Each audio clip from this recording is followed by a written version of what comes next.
ಜೈನ ಧರ್ಮದ ಕೊಡುಗೆಗಳು ಹಾಗೂ ಬೌದ್ಧ ಧರ್ಮದ ಜೈನ ಮತ್ತು ಬೌದ್ಧ ಧರ್ಮಗಳ ಉದಯಕ್ಕೆ ಕಾರಣಗಳು ವೈದಿಕ ಧರ್ಮದ ಆಚಾರ ವಿಚಾರಗಳು ಮೊದಮೊದಲು ಸುಲಭವಾಗಿದ್ದು ನಂತರ ಕಾಲ ಕಳೆದಂತೆ ಅನೇಕ ಧಾರ್ಮಿಕ ಯಜ್ಞಗಳ ಆಚರಣೆಗಳ ಮೂಲಕ ಜಟಿಲವಾದವು. ಅಗಾಧ ವೆಚ್ಚದಿಂದಾಗಿ ಜನರು ಯಜ್ಞ ಯಾಗಾದಿಗಳನ್ನು ಮಾಡಲಾಗದ ಸ್ಥಿತಿ. ಧಾರ್ಮಿಕ ಆಚರಣೆಗಳು ಸಂಸ್ಕಾರಗಳು ಕೇವಲ ಶ್ರೀಮಂತರು ಹಾಗೂ ರಾಜಮನೆತನದವರು ಮಾತ್ರ ಆಚರಿಸುವಷ್ಟು ವೆಚ್ಚದಾಯಕವಾಗಿದ್ದವು. ಬ್ರಾಹ್ಮಣರು ಮತ್ತು ಕ್ಷತ್ರಿಯರು ಸಾಮಾಜಿಕ ವ್ಯವಸ್ಥೆಯ ಉಚ್ಚ ಸ್ಥಾನದಲ್ಲಿದ್ದರು. ಇವರನ್ನು ಸಾಮಾಜಿಕ ಧಾರ್ಮಿಕ ಮತ್ತು ಆರ್ಥಿಕ ವ್ಯವಸ್ಥೆಯಿಂದ ಹೊರ ಇಡಲಾಗಿತ್ತು. ಈ ಕಾರಣಗಳಿಂದಾಗಿ ಸಮಾನತೆಯನ್ನು ಬೋಧಿಸುವ ಧರ್ಮವನ್ನು ಶೂದ್ರರು ಅಪೇಕ್ಷಿಸುತ್ತಿದ್ದರು. ಪುರೋಹಿತ ವರ್ಗವು ಅಂದು ವೈದಿಕ್ ಧರ್ಮದಲ್ಲಿ ತಾನೇ ಧರ್ಮಗಳ ವ್ಯವಸ್ಥಾಪಕನೆಂಬ ವರ್ತಿಸುತ್ತಿದ್ದುದು ಜನರಲ್ಲಿ ಆಕ್ರೋಶ ಮೂಡುವಂತಾಯಿತು. ಪುರೋಹಿತ ವರ್ಗದವರು ಅನಗತ್ಯ ಆಚಾರ ಮತ್ತು ಸಂಸ್ಕೃತಿಗಳನ್ನು ಬಲವಂತವಾಗಿ ಬಂದ ಅಪಾರ ಕಾಣಿಕೆಯಿಂದ ಸುಖದ ಸಂಪತ್ತಿಗೆಯ ಜೀವನ ನಡೆಸುತ್ತಿದ್ದರು. ಬ್ರಾಹ್ಮಣರು ಮತ್ತು ಕ್ಷತ್ರಿಯರ ನಡುವೆ ಉಚ್ಚ ಸ್ಥಾನಕ್ಕಾಗಿ ನಡೆದ ಸಂಘರ್ಷವು ಹೊಸ ಧರ್ಮಗಳ ಉದಯಕ್ಕೆ ಕಾರಣವಾಯಿತು. ಸಮಾಜ, ಧರ್ಮ ಮತ್ತು ಪ್ರಮುಖ ಕ್ಷೇತ್ರಗಳಲ್ಲಿ ತಮ್ಮ ಪ್ರಭಾವವನ್ನು ಉಳಿಸಿ ಬೆಳೆಸಿಕೊಂಡ ಬಂದ ಬ್ರಾಹ್ಮಣರು ದೇವರ ಪ್ರತಿನಿಧಿಗಳೆಂದು ಬಿಂಬಿಸಿಕೊಂಡಿದ್ದರು. ವೈದಿಕ್ ಧರ್ಮದ ಆಚರಣೆಗಳಲ್ಲಿ ಮತ್ತು ಪ್ರವಚನಗಳಲ್ಲಿ ಬಳಸುತ್ತಿದ್ದ ಸಂಸ್ಕೃತ ಭಾಷೆಯ ವೇದ ಪಾಠಗಳು ಮಂತ್ರಗಳು ಸಾಮಾನ್ಯ ಜನರಿಗೆ ಅರ್ಥವಾಗುತ್ತಿರಲಿಲ್ಲ. ಹೀಗಾಗಿ ಅಂತಹ ಧಾರ್ಮಿಕ ಆಚರಣೆಗಳನ್ನು ಸಾಮಾನ್ಯ ಜನರು ಅರ್ಥವಿಲ್ಲದವುಗಳೆಂದು ಭಾವಿಸಿದರು. ವೈದಿಕ್ ಧರ್ಮದಲ್ಲಿ ದೈವ, ಆತ್ಮ, ಪ್ರಕೃತಿ, ಸೃಷ್ಟಿ, ಸಾವು ಮತ್ತು ಮೋಕ್ಷ ಮುಂತಾದವುಗಳ ಬಗ್ಗೆ ಒಟ್ಟಾಭಿಪ್ರಾಯ ಇರಲಿಲ್ಲ. ಮಾನವನ ಮೋಕ್ಷ ಸಾಧನೆಗೆ ವೈದಿಕ್ ಧರ್ಮದಲ್ಲಿ ನಿರ್ದಿಷ್ಟ ಮಾರ್ಗಗಳಿರಲಿಲ್ಲ. ಕೆಲವರು ಕರ್ಮ ಮಾರ್ಗವೆಂದು, ಇನ್ನು ಕೆಲವರು ಜ್ಞಾನ ಮತ್ತು ತಪಸ್ಸುಗಳಿಂದ ಮೋಕ್ಷ ಸಾಧನವೆಂದು ಹೇಳುತ್ತಿದ್ದರು. ಈ ರೀತಿ ಜನರಲ್ಲಿ ಮೋಕ್ಷ ಸಾಧಿಸುವಲ್ಲಿ ಜಿಹಾನ್ಸೆ ಹುಟ್ಟಿಕೊಂಡಿತು. ಜನರು ಮುಕ್ತಿಯನ್ನು ಪಡೆಯಲು ಸುಲಭವಾದ ಹಾಗೂ ಎಲ್ಲರಿಗೂ ತಿಳಿಯುವಂತಹ ಒಂದು ಮಾರ್ಗವನ್ನು ಬಯಸುತ್ತಿದ್ದರು. ಭಾರತದ ಪೂರ್ವ, ಈಶಾನ್ಯ ಮತ್ತು ಉತ್ತರದಲ್ಲಿ ಅನೇಕ ರಾಜಮನೆತನಗಳು ಹುಟ್ಟಿಕೊಂಡವು. ಕೋಸಲ, ಮಗಧ, ಕಾಶಿ, ವಿದೇಹ ಹೀಗೆ ರಾಜ್ಯಗಳು ಉದಯಿಸಿದವು. ಕಾರಣ ಮತ್ತು ಅವು ವೈದಿಕ್ ಸಂಪ್ರದಾಯ ಅನುಸರಿಸಿದ ಕಾರಣ ಮೂಲ ಬುಡಕಟ್ಟುಗಳು ಧರ್ಮದಿಂದ ಹೊರಗೆ ಉಳಿದವು. ಅವರ ಸ್ವಾತಂತ್ರ್ಯ ಹರಣವಾದ ಕಾರಣ ವೈದಿಕ್ ರಾಜನಗಳನ್ನು ವಿರೋಧಿಸಲಾರಂಭಿಸಿದರು. ಭಾರತದ ಮೇಲೆ ಅಲೆಕ್ಸಾಂಡರ್ನ ದಾಳಿಯಿಂದಾಗಿ ಭಾರತ ಮತ್ತು ಪಾಶ್ಚಿಮಾತ್ಯ ರಾಷ್ಟ್ರಗಳ ನಡುವಣ ಅನೇಕ ವ್ಯಾಪಾರಿ ಮಾರ್ಗಗಳು ತೆರೆದವು. ಆ ಮೂಲಕ ಭಾರತದ ವ್ಯಾಪಾರಿಗಳು ಅಪಾರ ಸಂಪತ್ತನ್ನು ಗಳಿಸಿಕೊಂಡರು. ನಾಣ್ಯಗಳ ಚಲಾವಣೆ ಹೆಚ್ಚಿದಂತೆ ವ್ಯಾಪಾರ ಗರಿಷ್ಠ ಮಟ್ಟಕ್ಕೆ ಬೆಳೆಯಿತು. ಹೀಗೆ ಜಾತಿ ವ್ಯವಸ್ಥೆಯಲ್ಲಿ 3ನೇ ಸ್ಥಾನದಲ್ಲಿದ್ದ ವೈಶ್ಯ ವರ್ಗವು ಆರ್ಥಿಕವಾಗಿ ಬಲಗೊಂಡಿತು. ಇಂಥ ಶ್ರೀಮಂತ ವೈಶ್ಯ ವರ್ಗವು ಜಾತಿ ವ್ಯವಸ್ಥೆಯಲ್ಲಿನ ತಮ್ಮ ಕೀಳು ಸ್ಥಾನವನ್ನು ವಿರೋಧಿಸಿ ಸಮಾನತೆಯ ತತ್ವದ ಮೇಲೆ ಉದಯಿಸಿದ ಬೌದ್ಧ ಮತ್ತು ಜೈನ ಧರ್ಮಗಳು ಸೇರಿಕೊಂಡರು. ಭಾರತದಲ್ಲಿ ರಾಜಗೃಹ ಚಂಪಾ, ಸಂಕೇತ್, ಬನಾರಸ್, ಕೌಸಂಬಿ, ಶ್ರಾವಸ್ತಿ, ಚಿರಾಂದ ಮುಂತಾದ 60ಕ್ಕೂ ಹೆಚ್ಚು ದೊಡ್ಡ ನಗರಗಳಿದ್ದವು. ನಗರಗಳು ಬೆಳೆದಂತೆ ನಗರದ ಜೀವನವು ಸಂಕೀರ್ಣವಾಗುತ್ತಾ ಹೋಯಿತು. ನಗರಗಳಲ್ಲಿನ ಜನರು ದುರಾಸೆ, ಸುಖಭೋಗಾಭಿಲಾಷೆ, ಜಿಪುಣತನ, ಸ್ವಾರ್ಥತನ, ಕೊಳ್ಳೆ ಹೊಡೆಯುವುದು ಪ್ರವೃತ್ತಿ, ದಾಸತ್ವ, ಬಡ್ಡಿ, ಚಕ್ರಬಡ್ಡಿ, ಆಸ್ತಿ, ಅಡವು ಮುಂತಾದ ಹೊಸ ಹೊಸ ಶೋಷಣೆ, ದಬ್ಬಾಳಿಕೆಗಳು ಸಮಾಜದಲ್ಲಿ ತುಂಬಿಕೊಂಡವು. ಈ ವೇಳೆಗೆ ಜ್ಯೋತಿಯಂತೆ ಉದಯಿಸಿದ ಹೊಸ ಧರ್ಮಗಳಲ್ಲಿ ಅಂತಹ ಜನರು ನೆಮ್ಮದಿಯ ನೆಲೆ ಕಂಡುಕೊಂಡರು. ಈ ರೀತಿಯಾದ ಕ್ರಿಸ್ತಪೂರ್ವ 6ನೇ ಶತಮಾನದಲ್ಲಿ ಸಾಮಾಜಿಕ ಧಾರ್ಮಿಕ ರಾಜಕೀಯ ಹಾಗೂ ಆರ್ಥಿಕವಾದ ಹೀನ ಸ್ಥಿತಿಗಳು ಹೊಸ ಧರ್ಮಗಳ ಉದಯಕ್ಕೆ ಕಾರಣಗಳಾದವು. ಜೈನ ಧರ್ಮದಲ್ಲಿ ಮೊದಲ ತೀರ್ಥಂಕರಾದ ಆದಿನಾಥ್, ವೃಷಭನಾಥ್, 23ನೇ ತೀರ್ಥಂಕರಾದ ಪಾರ್ಶ್ವನಾಥ್ ಹಾಗೂ 24ನೇ ತೀರ್ಥಂಕರ ಮಹಾವೀರ್. ಕ್ರಿಸ್ತಪೂರ್ವ 6ನೇ ಶತಮಾನದಲ್ಲಿ ಉದಯವಾದ ಹೊಸ ಧರ್ಮಗಳಲ್ಲಿ ಜೈನ ಧರ್ಮವು ಪ್ರಮುಖವಾದದ್ದು. ಇದು ವೈದಿಕ್ ಧರ್ಮದ ವಿರುದ್ಧ ಪ್ರತಿಭಟಿಸಿದ ಮೊದಲ ಧರ್ಮವಾಗಿದ್ದು ಬೌದ್ಧ ಧರ್ಮಕ್ಕಿಂತ ಮೊದಲು ಉದಯಿಸಿದ ಧರ್ಮವಾಗಿದೆ. ಆದಿನಾಥ್ ಅಂದರೆ ವೃಷಭನಾಥ್ ರಿಂದ ಆರಂಭಿಸಿ 24ನೇ ತೀರ್ಥಂಕರೆಂಬ ಪುಣ್ಯ ಪುರುಷರು ಜೈನ ಸಿದ್ಧಾಂತವನ್ನು ಪ್ರತಿಪಾದಿಸಿದರೆಂದು ಜೈನರು ನಂಬುತ್ತಾರೆ. ಜಿನ್ನೆಂದು ಪ್ರಸಿದ್ಧನಾದ ವರ್ಧಮಾನನಿಂದಾಗಿ ಅದು ಜೈನ ಮತವೆಂದು ಪ್ರಸಿದ್ಧಿ ಪಡೆಯಿತು. ಜಿನನೆಂದರೆ ಇಂದ್ರಿಯಗಳನ್ನು ಪೂರ್ಣ ನಿಗ್ರಹಿಸಿದವನು. ಅವನಿಗೆ ಈ ಸಾಧನೆಗಾಗಿ ಮಹಾವೀರ್ ಎಂಬ ಹೆಸರು ಬಂತು. ಅವನೇ 24ನೇ ಅಥವಾ ಕೊನೆಯ ತೀರ್ಥಂಕರ. ಜೈನ ಗ್ರಂಥಗಳು ವಿವರಣೆ ನೀಡುವ 24 ತೀರ್ಥಂಕರಲ್ಲಿ ಕೊನೆಯ 2 ಮಾತ್ರ ಐತಿಹಾಸಿಕ ವ್ಯಕ್ತಿಗಳಾಗಿದ್ದಾರೆ. ಪಾರ್ಶ್ವನಾಥನು 23ನೇ ತೀರ್ಥಂಕರನಾಗಿದ್ದು ಕ್ರಿಸ್ತಪೂರ್ವ 8ನೇ ಶತಮಾನದಲ್ಲಿ ಜೀವಿಸಿದ್ದುದನ್ನು ಪಾರ್ಶ್ವನಾಥ ತನ್ನ 30ನೇ ವಯಸ್ಸಿನಲ್ಲಿ ಸನ್ಯಾಸವನ್ನು ಸ್ವೀಕರಿಸಿ ಘೋರವಾದ ತಪಸ್ಸನ್ನಾಚರಿಸಿ ಕೈವಲ್ಯ ಜ್ಞಾನವನ್ನು ಸಂಪಾದಿಸಿದನು. ಜೈನ ಮತ ಗ್ರಂಥಗಳ ಪ್ರಕಾರ ಮೊದಲನೇ ತೀರ್ಥಂಕರನಾದ ವೃಷಭನಾಥನು ತನ್ನ ಮಗನಾದ ಭರತನಿಗೆ ಚಕ್ರವರ್ತಿ ಪದವಿ ಬಿಟ್ಟುಕೊಟ್ಟು ಮತ ಪ್ರಚಾರ ಮಾಡಿ ತೀರ್ಥಂಕರನಾದನು. ಋಗ್ವೇದ ಪಾರ್ಶ್ವನಾಥ ಜೈನ ಗ್ರಂಥಗಳು ವಿವರಣೆ ನೀಡುವ 24 ತೀರ್ಥಂಕರರಲ್ಲಿ ಪಾರ್ಶ್ವನಾಥನು 23ನೇ ತೀರ್ಥಂಕರಾಗಿದ್ದನು. ಕ್ರಿಸ್ತಪೂರ್ವ 8ನೇ ಶತಮಾನದಲ್ಲಿ ಐತಿಹಾಸಿಕ ವ್ಯಕ್ತಿಯಾಗಿ ಜೀವಿಸಿದ್ದರು. ಭದ್ರಭಾವಿನಿಂದ ರಚಿತವಾದ ಜೈನ ಕಲ್ಪಸೂತ್ರದ ಪ್ರಕಾರ ಪಾರ್ಶ್ವನಾಥನು ಕಾಶಿಯ ರಾಜನಾದ ಅಶ್ವೇಶನ್ ಮಗ. ಪಾರ್ಶ್ವನಾಥನು 30ನೇ ವಯಸ್ಸಿನಲ್ಲಿ ಸನ್ಯಾಸವನ್ನು ಸ್ವೀಕರಿಸಿ 100 ವರ್ಷ ಬದುಕಿದ್ದ 70 ವರ್ಷ ಜೈನ ಧರ್ಮವನ್ನು ಅನುಸರಿಸಿದನು. ಇವರು ಪ್ರಾಣಿ ಬಲೆ ಹಾಗೂ ಯಜ್ಞ ಯಗಾದಿಗಳನ್ನು ವಿರೋಧಿಸುತ್ತಿದ್ದರು. ಜಾತಿ ಪದ್ಧತಿಯ ವಿರೋಧಿಯಾಗಿದ್ದ ಇವರು ದೇವರನ್ನು ಪೂಜಿಸುವುದನ್ನು ಇಷ್ಟಪಡುತ್ತಿರಲಿಲ್ಲ.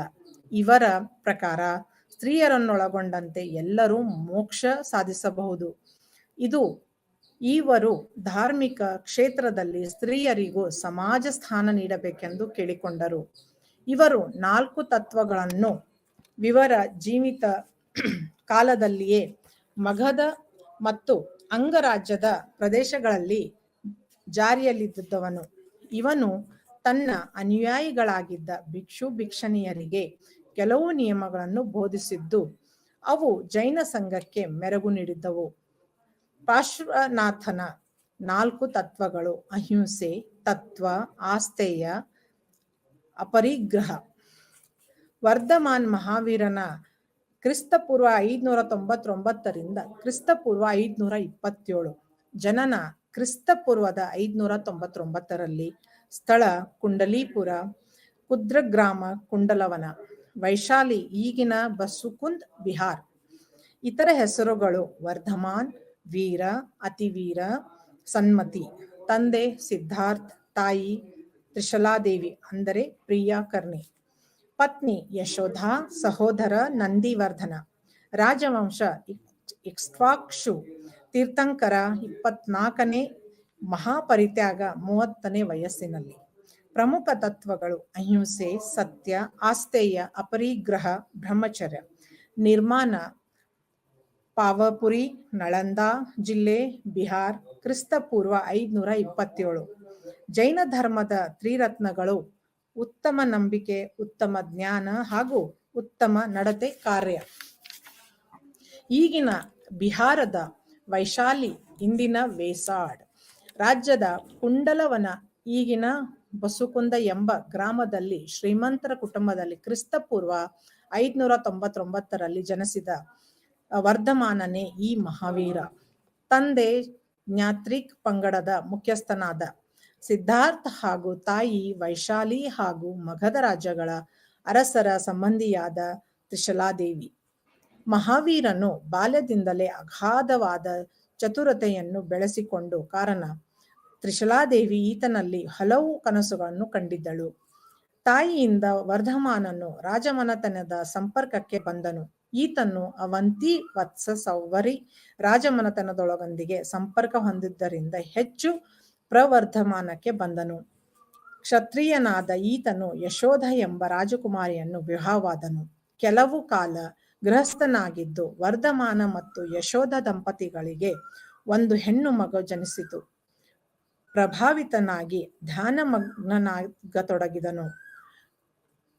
ಕೆಲವು ಜೈನ ಧರ್ಮೀಯರ ನಂಬಿಕೆಯ ಪ್ರಕಾರ ಮಹಾವೀರನು ಅವಿವಾಹಿತನಾಗಿದ್ದನು, ಅಖಂಡ ಬ್ರಹ್ಮಚಾರಿಯಾಗಿದ್ದನು. ವರ್ಧಮಾನ ಸುಮಾರು 30 ವರ್ಷದವನಾಗಿದ್ದಾಗ ಮಾತಾಪಿತರನ್ನು ಕಳೆದುಕೊಂಡನು.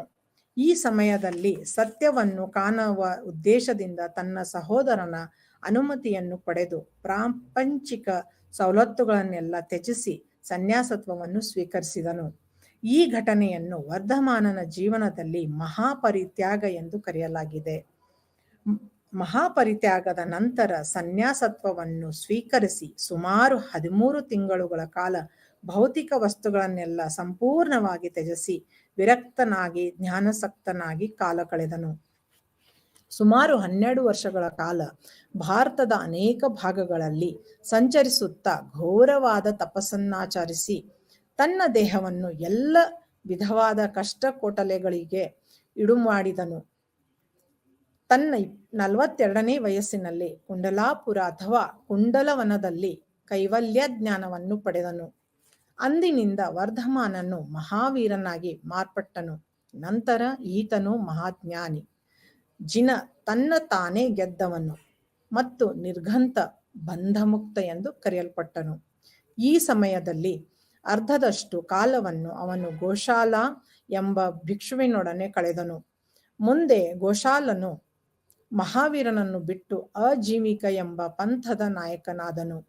ಇದ್ರಭೂಮಿ ಎಂಬ ಬ್ರಾಹ್ಮಣ ವಿದ್ವಾಂಸನನ್ನು ತನ್ನ ವಿಚಾರಗಳಿಂದ ಪ್ರಭಾವಿತನನ್ನಾಗಿ ಮಾಡಿದನು. ಅವನು ಮಹಾವೀರನ ಪ್ರಪ್ರಥಮ ಗಣಧರ ಅಥವಾ ಶಿಷ್ಯನಾಗಿದ್ದು ಹಾಗೂ ಮುಂದೆ ಇಂತಹ ಒಟ್ಟು 11 ಗಣಧರರನ್ನು ಮಹಾವೀರನು ಹೊಂದಿ ಅವರ ಮೂಲಕ ತನ್ನ ವಿಚಾರಗಳನ್ನು ಹರಡಿದನು. ಮಹಾವೀರನು ತನ್ನ ಉಳಿದ 30 ವರ್ಷಗಳನ್ನು ಉತ್ತರ ಭಾರತದ ವಾರಣಾಸಿ, ಕೋಸಲ್, ಪಾಂಚಾಂಗ, ಕಳಿಂಗ, ಕುರುಜಾಂಗಲ್, ಕಾಂಬೋಜ, ಬಾಯ್ಲಿಕ್, ಸಿಂಧ್ ಮತ್ತು ಗಾಂಧಾರ ಮುಂತಾದ ನಗರ ಪ್ರದೇಶಗಳಲ್ಲಿ ಧರ್ಮ ಬೋಧನೆ ಮಾಡುತ್ತಾ ಕಾಲ ಕಳೆದನು. ಇವನು ಪಾರ್ಶ್ವನಾಥನ 4 ತತ್ವಗಳನ್ನು ಒಪ್ಪಿಕೊಂಡು ಅವುಗಳಿಗೆ ತನ್ನ 2ನೇ ತತ್ವವಾದ ಬ್ರಹ್ಮಚರ್ಯವನ್ನು ಜನರಿಗೆ ಬೋಧಿಸಿದನು. ಮಹಾವೀರನು ಮಗಧ ರಾಜ್ಯದ ಶಕ್ತಿಶಾಲಿ ದೊರೆಗಳಾದ ಬಿಂಬಸಾರ ಮತ್ತು ಅಜಾತಶತ್ರುಗಳ ಸ್ನೇಹವನ್ನು ಸಂಪಾದಿಸಿದನೆಂದು ನಂಬಲಾಗಿದೆ. ಮನುಷ್ಯನು, ಪ್ರಾಣಿ, ಸಸ್ಯ, ಭೂಮಿ, ಜಲಗಳಿಗೆ ಜೀವವಿದೆ ಎಂದು ಮಹಾವೀರನು ವಾದಿಸಿದನು. ಮನುಷ್ಯ, ಪ್ರಾಣಿ, ಸಸ್ಯ ಈತನ ಸರಳ ಜೀವನ ಮತ್ತು ಪರಿಶುದ್ಧ ತತ್ವಗಳು ಅನೇಕ ಅನುಯಾಯಿಗಳನ್ನು ದೊರಕಿಸಿಕೊಟ್ಟವು. ಮಹಾವೀರನು ತನ್ನ 72ನೇ ವಯಸ್ಸಿನಲ್ಲಿ ಕ್ರಿಸ್ತಪೂರ್ವ 527ರಲ್ಲಿ ಬಿಹಾರದ ಪಾವಾ ಅಥವಾ ಪಾವಾಪುರಿ, ಇಂದಿನ ಪಾಟ್ನಾ ಜಿಲ್ಲೆ ಎಂಬಲ್ಲಿ ನಿರ್ವಾಣ ಹೊಂದಿದನು. ಮಹಾವೀರನ ತತ್ವಗಳು. ಮಹಾವೀರನು ಶೀಲಕ್ಕೆ ಹೆಚ್ಚಿನ ಆದ್ಯತೆ ನೀಡಿ ಅದರ ಪರಿಪಾಲನೆಗೆ ಪೂರ್ಣ ಗಮನ ಹರಿಸಿದನು. ಪ್ರತಿಯೊಬ್ಬ ಗೃಹಸ್ಥನು ತನ್ನ ಅವಶ್ಯಕತೆಗಳನ್ನು ಮಿತಿಗೊಳಿಸಿಕೊಂಡು ಉಳಿದ ವಸ್ತುಗಳನ್ನು ಬೇರೆಯವರ ಉಪಯೋಗಕ್ಕೆ ಕೊಡಬೇಕು. ಮಹಾವೀರನ ದೃಷ್ಟಿಯಿಂದ ತನ್ನ ಅವಶ್ಯಕತೆಗಿಂತ ಹೆಚ್ಚು ಸಂಗ್ರಹಿಸಿ ಇಟ್ಟುಕೊಳ್ಳುವುದು ಒಂದು ವಿಧವಾದ ಕಳ್ಳತನವಾಗಿದೆ.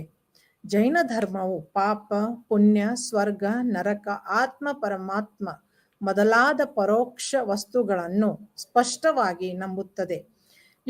ಇಷ್ಟಾದರೂ ವಿಶ್ವದ ಸೃಷ್ಟಿಕರ್ತ ದೇವರು ಎಂಬುದನ್ನು ಒಪ್ಪುವುದಿಲ್ಲ. ಅಲ್ಲದೆ ಅವರು 4 ವೇದಗಳನ್ನು ನಂಬುವುದಿಲ್ಲ. ಅವರು ಅಹಿಂಸಾ ತತ್ವಕ್ಕೆ ಹೆಚ್ಚಿನ ಪ್ರಾಶಸ್ತ್ಯ ನೀಡಿದ್ದಾರೆ. ಮಹಾವೀರನು ತನ್ನ ಅನುಯಾಯಿಗಳಿಗೆ ಪಾರ್ಶ್ವನಾಥನಿಗಿಂತಲೂ ಕಠಿಣವಾದ ವ್ರತಗಳನ್ನು ಆಚರಿಸುವಂತೆ ನಿರ್ದೇಶಿಸಿದನು. ಉದಾಹರಣೆಗೆ, ಪಾರ್ಶ್ವನಾಥನು ತನ್ನ ಅನುಯಾಯಿಗಳಿಗೆ ದೇಹವನ್ನು ಪ್ರಕೃತಿಯಿಂದ ಸಂರಕ್ಷಿಸಿಕೊಳ್ಳುವ ದೃಷ್ಟಿಯಿಂದ ಬಿಳಿ ವಸ್ತ್ರವನ್ನು ಮಾತ್ರ ಧರಿಸಲು ನಿರ್ದೇಶಿಸಿದ್ದನು. ಆದರೆ ಮಹಾವೀರ ತನ್ನ ಅನುಯಾಯಿಗಳಿಗೆ ಬಿಳಿಯ ವಸ್ತ್ರ ಧರಿಸುವುದನ್ನು ಕೂಡ ನಿಷೇಧಿಸಿದನು. ಇದರ ಪರಿಣಾಮವಾಗಿ ಇವರಿಬ್ಬರ ಭಕ್ತರ ವರ್ಗ ಹುಟ್ಟಿಕೊಂಡು ಪರಿಣಾಮ ಜೈನ ಧರ್ಮ ಇಬ್ಬಾಗವಾಗಬೇಕಾಯಿತು. ಪಾರ್ಶ್ವನಾಥನ ಅನುಯಾಯಿಗಳು ಶ್ವೇತಾಂಬರರು ಎಂದು ಕರೆದುಕೊಂಡರು. ಈ ಪಂಥವು ಉದಾರವಾದಿ ಪಂಥವಾಗಿತ್ತು. ಶ್ವೇತಾಂಬರರೆಂದರೆ ಬಿಳಿ ವಸ್ತ್ರವನ್ನು ಧರಿಸಿದವರು. ಮಹಾವೀರನ ಅನುಯಾಯಿಗಳು ದಿಗಂಬರರು ಎಂದು ಕರೆದುಕೊಂಡರು. ಈ ಪಂಥವು ಸಂಪ್ರದಾಯವಾದಿ ಪಥವಾಗಿತ್ತು. ದಿಗಂಬರರೆಂದರೆ ವಸ್ತ್ರ ಧರಿಸದೇ ಇರುವವರು.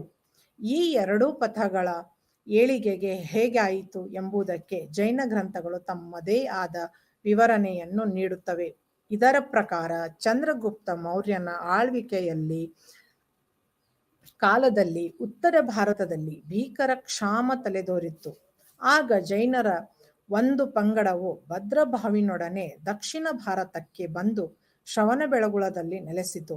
ಇವರೊಂದಿಗೆ ಚಂದ್ರಗುಪ್ತ ಮೌರ್ಯನ ಬಂದಿದ್ದನು. ಇವರೆಲ್ಲರೂ ಜೈನ ಧರ್ಮದ ತತ್ವಗಳನ್ನು ಚಾಚು ತಪ್ಪದೆ ಪಾಲಿಸುತ್ತಿದ್ದರು. 12 ವರ್ಷಗಳ ದೀರ್ಘ ಕ್ಷಾಮ ಮುಗಿದ ಮೇಲೆ ಈ ಜೈನರು ಪುನರ್ ಉತ್ತರ ಭಾರತಕ್ಕೆ ವಲಸೆ ಹೋದರು. ಆಗ ಇವರ ಆಚರಣೆಗಳಿಗೂ ಅಲ್ಲಿಯೇ ನೆಲೆಸಿದ್ದ ಜೈನರ ಆಚರಣೆಗಳಿಗೂ ಬಹಳ ವ್ಯತ್ಯಾಸಗಳಾಗಿದ್ದವು. ತತ್ಪರಿಣಾಮವಾಗಿ ಇವರು ಪ್ರತ್ಯೇಕ ಪಂಗಡವಾಗಿ, ಅಂದರೆ ದಿಗಂಬರ ಪಂಥದವರಾದ ಮಾರ್ಪಟ್ಟರು. ಅಲ್ಲಿಯೇ ಉಳಿದಿದ್ದವರು ಶ್ವೇತಾಂಬರ ಪಂಥದವರೆನಿಸಿಕೊಂಡರು. ತಮಗೆ ಅನ್ಯರು ಬಗೆದ ಕೇಡನ್ನು ಸಹಿಸಿಕೊಳ್ಳುವುದು, ಕೇಡು ಬಗೆಯುವುದವರ ವಿಷಯದಲ್ಲಿ ತಪ್ಪೆನಿಸಿದವರು ಅವರಿಗೆ ಪ್ರತಿ ಕೇಡನ್ನು ಬಯಸದೆ ಒಳ್ಳೆಯದನ್ನೇ ಹಾರೈಸುವುದು ಹಾಗೂ ಒಳ್ಳೆಯದನ್ನೇ ಮಾಡುವುದು. ಆ ಮೂಲಕ ಆತ್ಮವನ್ನು ಪ್ರಪಂಚದ ವ್ಯಾಮೋಹಗಳ ದಾಸ್ಯದಿಂದ ಬಿಡುಗಡೆ ಮಾಡಿ ಮೋಕ್ಷವನ್ನು ಪಡೆಯುವುದು ಜೈನ ಧರ್ಮದ ಮುಖ್ಯ ಧ್ಯೇಯವಾಗಿದೆ. ಜೈನ ಧರ್ಮ ಮತ್ತು ವರ್ಧಮಾನ ಮಹಾವೀರನ ರತ್ನತ್ರಯಗಳು. ಕರ್ಮದಿಂದ ಮುಕ್ತಿಯನ್ನು ಅಥವಾ ನಿರ್ವಾಣವನ್ನು ಹೊಂದಲು ಪ್ರತಿಯೊಬ್ಬ ಮನುಷ್ಯನು ವಿರಕ್ತನಾಗಿ ಅತ್ಯುನ್ನತ ಜ್ಞಾನವನ್ನು ಸಂಪಾದಿಸಿ ಮಹಾಸತ್ಯವನ್ನು ಕುರಿತು ಧ್ಯಾನಾಸಕ್ತನಾಗಿರುವುದರಿಂದ ಕರ್ಮದಿಂದ ಬಿಡುಗಡೆಗೊಳ್ಳಬಹುದು. ಈ ಹಂತವನ್ನು ತಲುಪಬೇಕಾದರೆ ಪ್ರಾಪಂಚಿಕ ಸುಖ ಭೋಗಗಳನ್ನೆಲ್ಲ ತೊರೆಯಬೇಕು. ಅಂದರೆ ಸನ್ಯಾಸತ್ವವನ್ನು ಸ್ವೀಕರಿಸಿ ಧ್ಯಾನಾಸಕ್ತನಾಗಬೇಕು. ಜೊತೆಗೆ ತ್ರಿರತ್ನಗಳನ್ನು ಪಾಲಿಸಬೇಕು. ಅವುಗಳೆಂದರೆ ಉತ್ತಮ ಜ್ಞಾನ, ಮಹಾವೀರನ ಬೋಧನೆಗಳ ಬಗ್ಗೆ ಉತ್ತಮ ಜ್ಞಾನವನ್ನು ಹೊಂದುವುದು. ಎರಡನೆಯದು ಉತ್ತಮ ದರ್ಶನ, ಮಹಾವೀರನ ಬೋಧನೆಯಲ್ಲಿ ಅಚಲವಾದ ನಂಬಿಕೆ ಇಡುವುದು. 3 ಉತ್ತಮ ಚಾರಿತ್ರ್ಯ, ಮಹಾವೀರನ ಬೋಧನೆಗಳನ್ನು ಸರಿಯಾಗಿ ಪಾಲಿಸುವುದು. ಕೊನೆಯದಾಗಿ ಮಹಾವೀರನ ಸಲ್ಲೇಖನ ವ್ರತವನ್ನು ಆಚರಿಸಿ ಜೀವನವನ್ನು ಮುಕ್ತಗೊಳಿಸಬೇಕೆಂದು ತಿಳಿಸಿದನು. ಜೈನ ಧರ್ಮದ ಪ್ರಸಾರ. ವೈಶಾಲಿ ಮತ್ತು ಮಗಧ ರಾಜ್ಯಗಳು ಜೈನ ಧರ್ಮದ ಮೂಲಸ್ಥಳಗಳಾಗಿವೆ. ಜೈನ ಸಂಘಗಳ ಮೂಲಕ ಬಹುತೇಕ ಪ್ರದೇಶಗಳಲ್ಲಿ ಜೈನ ಧರ್ಮವನ್ನು ಪ್ರಸಾರ ಮಾಡಲಾಯಿತು. ಅಂಗ, ಮಗಧ, ಮಿಥಿಲಾ ಮತ್ತು ಕೌಶಲ್ ಪ್ರಾಂತ್ಯಗಳಲ್ಲಿ ಜೈನ ಧರ್ಮ ಹರಡಿತು. ಇಂದ್ರಭೂತಿ, ಜಂಬೂಸ್ವಾಮಿ, ಪ್ರಭವ, ಮತದ ಪ್ರಚಾರ ಕಾರ್ಯದಲ್ಲಿ ಮಹತ್ವದ ಪಾತ್ರ ವಹಿಸಿದರು. ಬೌದ್ಧ ಧರ್ಮದಂತೆ ಜೈನ ಧರ್ಮವು ಹೊರದೇಶಗಳಲ್ಲಿ ಪ್ರಸಾರವಾಗಲಿಲ್ಲ. ಪೂರ್ವ, ಪಶ್ಚಿಮ ಹಾಗೂ ದಕ್ಷಿಣ ಭಾರತಗಳಲ್ಲಿ ಈ ಧರ್ಮವು ಹೆಚ್ಚು ಜನಪ್ರಿಯವಾಯಿತು. ಬಿಂಬಸಾರ ಹಾಗೂ ಆತನ ಮಗ ಅಜಾತಶತ್ರು ಮತ್ತು ಚಂದ್ರಗುಪ್ತ ಮೌರ್ಯ ಜೈನ ಧರ್ಮಕ್ಕೆ ಗೌರವ ತೋರಿ ಪ್ರೋತ್ಸಾಹ ನೀಡಿದರು. ನಂದರು ಜೈನ ಧರ್ಮವನ್ನು ಪ್ರೋತ್ಸಾಹಿಸಿದರು. ಉದಯಗಿರಿಯ ಹುಲಿಗುಹೆ, ಯಲ್ಲೋರದರ ಇಂದ್ರಸಭೆ, ಗಿರ್ನಾರ್, ಲಕ್ಕುಂಡಿ, ಪುಲಿತಾನ್, ಮೌಂಟ್ ಅಬು, ಮುಂದಲೇಖಂಡದ ಖಜುರಾಹೋ, ಚಿತ್ತೂರಿನ ಬಳಿ ಇರುವ ಆದಿನಾಥ್ ದೇಗುಲ ಇವು ಜೈನ ಧರ್ಮದ ಪ್ರಮುಖ ಕೇಂದ್ರಗಳು. ಅಶೋಕನ ಮೊಮ್ಮಗ ಸಂಪ್ರಾತಿ ಜೈನ ಮತದ ಘೋಷಣಕನಾಗಿದ್ದನು. ಜೈನ ಗುರು ಭದ್ರಬಾಹು ದಕ್ಷಿಣ ಭಾರತದಲ್ಲಿ ಈ ಧರ್ಮವನ್ನು ಹರಡಿದನು. ಕಳಿಂಗದ ಖ್ಯಾತ ದೊರೆ ಕಾರವೇಲನು ಜೈನ ಧರ್ಮದ ಅನುಯಾಯಿ ಹಾಗೂ ಆಶ್ರಯದಾತನಾಗಿದ್ದನು. ಕರ್ನಾಟಕದಲ್ಲಿ ಗಂಗರು ಮತ್ತು ರಾಷ್ಟ್ರಕೂಟರು ಜೈನ ಮತಕ್ಕೆ ಪ್ರೋತ್ಸಾಹ ನೀಡಿದರು. ಜೈನ ಧರ್ಮದ ಸಮ್ಮೇಳನಗಳು ಜೈನ ಧರ್ಮೀಯರಲ್ಲಿ ಉಂಟಾಗಿದ್ದ ಭಿನ್ನಾಭಿಪ್ರಾಯಗಳನ್ನು ಹೋಗಲಾಡಿಸಲು ಹಾಗೂ ಜೈನ ಧರ್ಮಕ್ಕೆ ಸಂಬಂಧಿಸಿದ ವಿಚಾರಗಳನ್ನು ಪುಸ್ತಕ ರೂಪದಲ್ಲಿ ತರುವ ಉದ್ದೇಶದಿಂದ ಕ್ರಿಸ್ತಪೂರ್ವ 3ನೇ ಶತಮಾನದಲ್ಲಿ ಸ್ಥೂಲಭದ್ರನ ಆಸ್ಥಾನದಲ್ಲಿ ಪಾಟಲಿಪುತ್ರ ಸಮ್ಮೇಳನ ಜರುಗಿತು. ಮೊದಲ ಸಭೆ ಜರುಗಿದ ಸ್ಥಳ ಪಾಟಲಿಪುತ್ರ. ಕ್ರಿಸ್ತಪೂರ್ವ 300ರಲ್ಲಿ ಸ್ಥೂಲಭದ್ರನ ಅಧ್ಯಕ್ಷತೆಯಲ್ಲಿ ಸಮಾವೇಶಗೊಂಡಿದ್ದವು. ಈ ಸಭೆಯಲ್ಲಿ ಜೈನ ಧರ್ಮವನ್ನು ನಿರೂಪಿಸುವ ದ್ವಾಸಾಂಗಗಳು 12 ಗ್ರಂಥಗಳು ರಚಿಸಲಾಯಿತು. ಆಚಾರಾಂಗ, ಸೂತ್ರಕೃತಾಂಗ, ಧರ್ಮಕೃತಾಂಗ, ಉಪಾಸಕ ಅಧ್ಯಯನಾಂಗ, ವಿಪಾಕ ಸೂತ್ರಾಂಗ, ಸಮಾಮಾಯಾಂಗ, ಅತಂಕೃದಾಸಾಂಗ, ವಾಕ್ಯ ಪ್ರಚಿಪ್ತಿ, ದೃಷ್ಟಿ ಪ್ರವದಾಂಗ, ಪ್ರಶ್ನೆ ವ್ಯಾಕರಣಾಂಗ, ಅನುತ್ತರ ಪದಕಾಂಗ, ಸ್ಥಾನಾಂಗ. 2ನೇ ಜೈನ ಸಭೆ ಜರುಗಿದ ಸ್ಥಳ ವಲ್ಲಭಿ, ಈಗಿನ ಗುಜರಾತ್. ಕ್ರಿಸ್ತಿ ಶಕ 512ರಲ್ಲಿ ಗುಜರಾತ್ನ ವಲ್ಲಭಿ ನಗರದಲ್ಲಿ ಆಚಾರ್ಯ ದೇವವರದಿ ಗನಿ ಅವರ ನೇತೃತ್ವದಲ್ಲಿ 2ನೇ ಜೈನ ಮಹಾಸಭೆ ಜರುಗಿತು. ಇಲ್ಲಿ ಜೈನ ಧಾರ್ಮಿಕ ಕೃತಿಗಳನ್ನು ಅರ್ಧಮಾಗಧಿ ಭಾಷೆಯಲ್ಲಿ ರಚಿಸಲಾಯಿತು. ಇವು ಶ್ವೇತಾಂಬರರ ತಾಂತ್ವಿಕ ಚಿಂತನೆಗೊಳಗೊಂಡು ಕೃತಿಗಳಾಗಿವೆ. ಅವುಗಳನ್ನು ಈ ಕೆಳಗಿನಂತೆ ವಿಂಗಡಿಸಲಾಗಿತ್ತು: 12 ಅಂಗಗಳು, 12 ಉಪ ಅಂಗಗಳು, 10 ಪ್ರಕೃತಿಗಳು, 6 ಛೇದಸೂತ್ರಗಳು, 4 ಮೂಲಸೂತ್ರಗಳು, ಇತರೆ ಕೃತಿಗಳು. ಜೈನ ಧರ್ಮದ ಕೊಡುಗೆಗಳಲ್ಲಿ ಭಾರತೀಯ ಸಂಸ್ಕೃತಿಗೆ ಜೈನ ಧರ್ಮವು ನೀಡುವ ಕೊಡುಗೆ ಅಪಾರವಾಗಿದೆ. ಭಾರತೀಯ ಭಾಷೆಗಳ ಮತ್ತು ಸಾಹಿತ್ಯಗಳ ಬೆಳವಣಿಗೆಗೆ ಜೈನ ಸಾಹಿತಿಗಳ ಕೊಡುಗೆ ಅಪೂರ್ವವಾದದ್ದು. ಜೈನ ಧರ್ಮೀಯರು ತಮ್ಮ ಧರ್ಮ ಪ್ರಚಾರಕ್ಕೆ ಸಂಸ್ಕೃತಿ ಮತ್ತು ಪಾಲಿ ಭಾಷೆಗಳಿಗಿಂತ ಹೆಚ್ಚಾಗಿ ಆಯಾ ಪ್ರದೇಶದ ಜನಸಾಮಾನ್ಯರ ಭಾಷೆಗಳನ್ನು ಹೆಚ್ಚಾಗಿ ಬಳಸಿದರು. ಮಹಾವೀರನು ತನ್ನ ಸಂದೇಶವನ್ನು ಜನರಿಗೆ ಮುಟ್ಟಿಸುವ ಸಲುವಾಗಿ ಅರ್ಧ ಮಾಗಧಿ ಭಾಷೆಯಲ್ಲಿ ಬೋಧನೆ ಮಾಡಿದನು. ಇವನ ಬೋಧನೆಗಳಾದ 12 ಅಂಗಗಳು ಇರುವ ಅರ್ಧ ಮಾಗಧಿ ಭಾಷೆಯಲ್ಲಿ ಇತ್ತೀಚೆಗೆ ಅಪಾರವಾದ ಜೈನ ಸಾಹಿತ್ಯ ಬೆಳಕಿಗೆ ಬಂದಿದೆ. ಇದನ್ನು ಬಹುಪಾಲು ಪುರಾತನ ಅಥವಾ ಅಪಭ್ರಂಶ ಭಾಷೆಯಲ್ಲಿ ಬರೆಯಲಾಗಿದೆ. ಈ ಭಾಷೆಯ ಪುರಾತನ ಸಂಸ್ಕೃತಿ ಮತ್ತು ಪ್ರಾಕೃತ್ಯ ಭಾಷೆಗಳನ್ನು ಆಧುನಿಕ ದೇಶೀಯ ಭಾಷೆಗಳನ್ನು ಸೇರಿಸುವ ಕೊಂಡಿಯಾಗಿದೆ. ಹಿಂದಿ, ಗುಜರಾತಿ ಮತ್ತು ಮರಾಠಿ ಭಾಷೆಗಳು ಈ ಮೂಲದಿಂದ ಬಂದವುಗಳಾಗಿವೆ. ಭದ್ರಬಾಹು, ಸಿದ್ಧಸೇನ, ಹರಿಭದ್ರ, ಸಿದ್ಧ, ವಿವಾಕರ ಮತ್ತು ಹೇಮಚಂದ್ರ ಮುಂತಾದವರು ಪ್ರಮುಖ ಜೈನ ಬರಹಗಾರರಾಗಿದ್ದಾರೆ. ಬೌದ್ಧ ಧರ್ಮವು ಸಂಸ್ಕೃತವನ್ನು ಧರ್ಮ ಪ್ರಚಾರಕ್ಕೆ ಅಳವಡಿಸಿಕೊಂಡಂತೆ ಜೈನರು ಸಂಸ್ಕೃತವನ್ನು ಅಳವಡಿಸಿಕೊಂಡರು.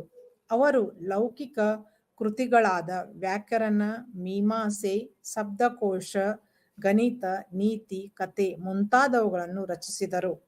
ದಕ್ಷಿಣ ಭಾರತದ ಭಾಷೆಗಳಿಗೂ ಇವರು ಅಪೂರ್ವ ಕೊಡುಗೆಗಳನ್ನು ಸಲ್ಲಿಸಿದ್ದಾರೆ. ಕನ್ನಡ, ತೆಲುಗು, ತಮಿಳು ಭಾಷೆಗಳಲ್ಲಿ ಜೈನರು ಗ್ರಂಥಗಳನ್ನು ರಚನೆ ಮಾಡಿದರು. ಕನ್ನಡದ ಕವಿಗಳಾದ ಪಂಪ, ರನ್ನ ಹಾಗೂ ರತ್ನಾಕರ್ಣವರ್ಣಿಯರು ಇವರು ಜೈನರೇ. ಜೈನ ಸನ್ಯಾಸಿಗಳು ವಾಸಿಸುವ ವಸತಿಗಳೇ ಮುಂದೆ ಬಸತಿಗಳೆನಿಸಿದವು. ಒಡಿಸಾದ ಹಾಂತಿಗುಂಫಾ, ಕರ್ನಾಟಕದ ಬದಾಮಿ, ಐಹೊಳೆಗಳಲ್ಲಿ ಇಂತಹ ಗುಹೆಗಳಿವೆ. ದೇವಾಲಯಗಳ ರೂಪದ ಕಟ್ಟನೆಯ ಮುಂದೆ ಬಸದಿಗಳಾಗಿ ನಿರ್ಮಾಣವಾದವು. ಶ್ರವಣಬೆಳಗೊಳ, ಬೆಳಗಾವಿ, ಕಂಬದಹಳ್ಳಿ, ಮೂಡಬಿದ್ರೆಗಳಲ್ಲಿ ಬಸತಿಗಳಿವೆ.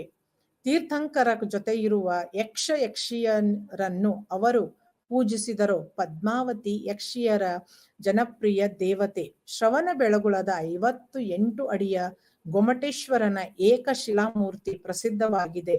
ಇದನ್ನು ಗಂಗರಾಜರ ಮಂತ್ರಿಯಾದ ಚಾವುಂಡರಾಯರು ಕೆತ್ತಿಸಿದನು. ಪ್ರಾದೇಶಿಕ ಭಾಷೆಗಳಲ್ಲಿ ಸಾಹಿತ್ಯ ರಚನೆ, ಸುಂದರ ಬಸದಿ, ಮೂರ್ತಿ ಶಿಲ್ಪಗಳ ಸೃಷ್ಟಿ ಇವರ ಗಣ್ಯ ಕೊಡುಗೆಗಳಾಗಿವೆ. ಅನೇಕ ಬ್ರಾಹ್ಮಣರು, ವೈಶ್ಯರು ಇದರಿಂದ ಶಾಕಾಹಾರಿಗಳಾದರು. ಶಾಕಾಹಾರವು ಭಾರತದಲ್ಲಿ ಜನಪ್ರಿಯವಾಗಲು ಜೈನರ ಅಹಿಂಸಾ ತತ್ವವೇ ಕಾರಣವಾಗಿದೆ.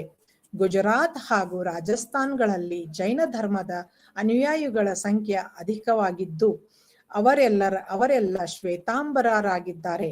ರಾಜಸ್ಥಾನದ ಮೌಂಟ್ ಎಂಬ ಹಾಗೂ ಬಿಹಾರದ ಪಾವಾಪುರಿಗಳಲ್ಲಿ ಇವರ ಸುಂದರ ದೇವಾಲಯಗಳಿವೆ.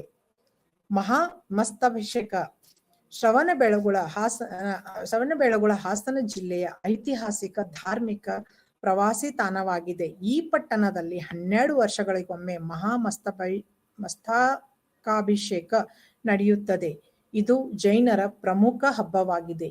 ಈ ಉತ್ಸವದಲ್ಲಿ ಬಾಹುಬಲಿಯ ಎತ್ತರದ ಪ್ರತಿಮೆಗೆ ಅಭಿಷೇಕ ನಡೆಯುತ್ತದೆ.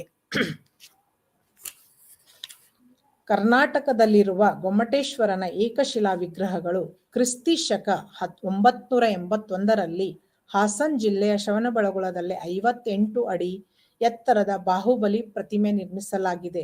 ಕ್ರಿಸ್ತಿ ಶಕ 1432ರಲ್ಲಿ ಉಡುಪಿ ಜಿಲ್ಲೆಯ ಕಾರ್ಕಳದಲ್ಲಿ 42 ಅಡಿ ಎತ್ತರದ ಬಾಹುಬಲಿ ಪ್ರತಿಮೆ ನಿರ್ಮಿಸಲಾಗಿದೆ. ಕ್ರಿಸ್ತಿ ಶಕ 1973ರಲ್ಲಿ ದಕ್ಷಿಣದ ಕನ್ನಡ ಜಿಲ್ಲೆಯ ಧರ್ಮಸ್ಥಳದಲ್ಲಿ 39 ಅಡಿ ಎತ್ತರದ ಬಾಹುಬಲಿ ಪ್ರತಿಮೆ ನಿರ್ಮಿಸಲಾಗಿದೆ. ಹಾಗೂ ಕ್ರಿಸ್ತಿ ಶಕ 1604ರಲ್ಲಿ ದಕ್ಷಿಣ ಕನ್ನಡದ ಜಿಲ್ಲೆಯ ವೇಣೂರಿನಲ್ಲಿ 35 ಅಡಿ ಎತ್ತರದ ಬಾಹುಬಲಿ ಪ್ರತಿಮೆ ನಿರ್ಮಿಸಲಾಗಿದೆ. 12ನೇ ಶತಮಾನದಲ್ಲಿ ಮೈಸೂರು ಜಿಲ್ಲೆಯ ಗೊಮ್ಮಟಗಿರಿಯಲ್ಲಿ 20 ಅಡಿ ಎತ್ತರದ ಬಾಹುಬಲಿ ಪ್ರತಿಮೆ ನಿರ್ಮಿಸಲಾಗಿದೆ.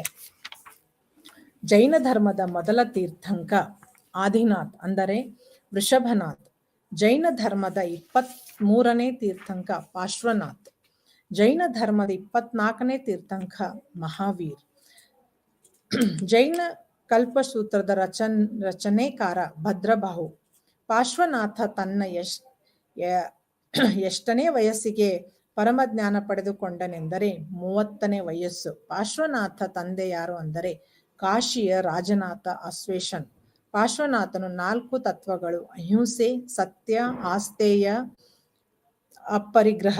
ವರ್ಧಮಾನ್ ಮಹಾವೀರನ ಜನನವು ಕ್ರಿಸ್ತಪೂರ್ವ 599ರಲ್ಲಿ. ಮಹಾಜನಪದಗಳು ಮತ್ತು ಗಣರಾಜ್ಯಗಳ ಯುಗ.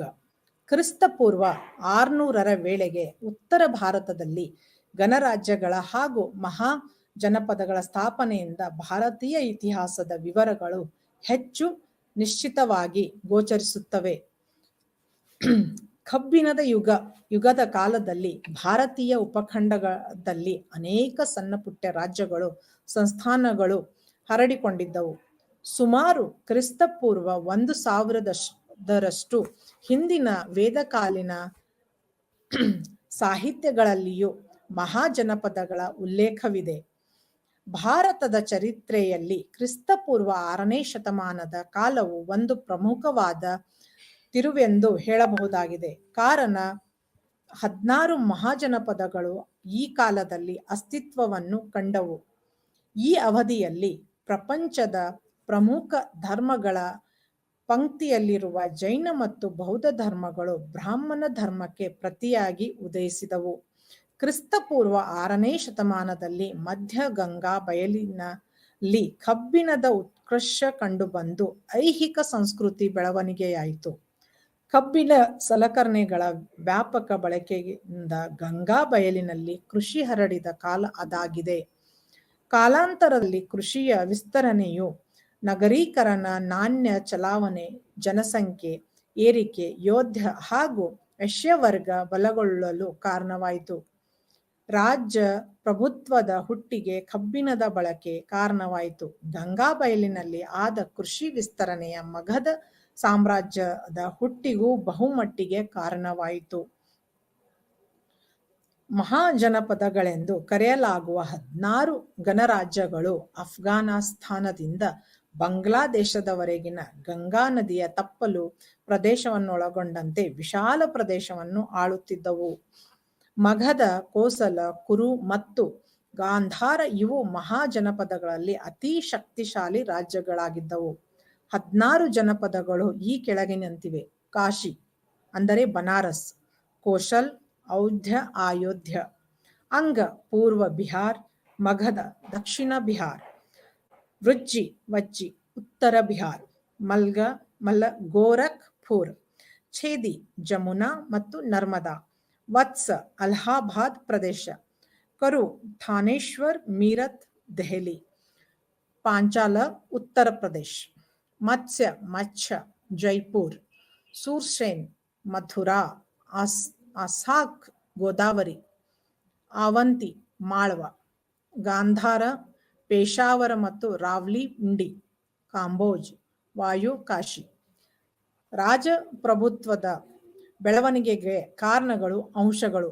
ಕಬ್ಬಿಣದ ಕ್ರಿಸ್ತಪೂರ್ವ 800 ತರುವಾಯ ಉದ್ಯೋಪಕರಣಗಳ ತಯಾರಿಕೆಗಾಗಿ ಹೆಚ್ಚಾಗಿ ಬಳಕೆಯಾಯಿತು. ಇದರಿಂದಾಗಿ ಬ್ರಾಹ್ಮಣರ ಪ್ರಭಾವ ಕುಗ್ಗಿ ಯೋಧ ಕ್ಷತ್ರಿಯ ಪ್ರಾಬಲ್ಯ ಹೆಚ್ಚಾಯಿತು.